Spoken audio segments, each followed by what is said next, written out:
Bismillah, Assalamualaikum. Saya Wardina Safia mengambil peluang ini selaku seorang selebriti dan juga AJK Mizan untuk mengambil peluang ini untuk merayu kepada rakyat Malaysia, khususnya para wanita. Ramai pengikut-pengikut saya merupakan antara ibu-ibu muda, anak-anak remaja muda, dan seharusnya saya juga amat risau dan amat jijik sekali dengan taktik-taktik yang seperti kata Dr. Har, merendah-rendahkan tahap intelektual kami rakyat Malaysia, seolah-olahnya kami tidak dapat membuat pilihan dengan cerdik sehinggakan kami disogokkan dengan bahan-bahan fitnah, cacian, makian, hinaan, dan ini adalah sikap para pemimpin kita.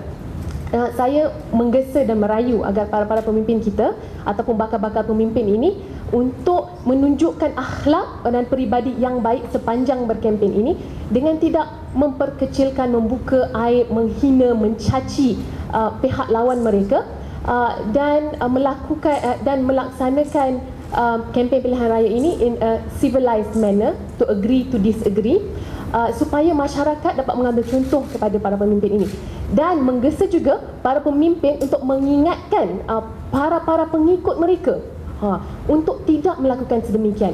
Kerana kadang-kadang sepatah kata daripada pemimpin, please stop this, to my followers, katanya, kepada mana-mana parti politik sekalipun, do not do this, please stop this. Sekiranya pemimpin dapat mengatakan itu kepada pengikut-pengikut mereka yang kadang-kadang lebih obses daripada pemimpin itu sendiri, they will follow.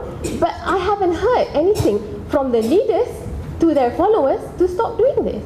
So it's okay, I don't do it, but you guys do it for me. So this is also a type of madness. InsyaAllah kami mengharapkan supaya para pemimpin dapat membentukkan diri mereka dan juga penyokong-penyokong tegar mereka itu. InsyaAllah dengan contoh yang baik, mereka dapat dapat menunjukkan akhlak yang baik supaya ianya dapat dijadikan contoh untuk rakyat Malaysia khususnya. Wallahualam. Terima kasih.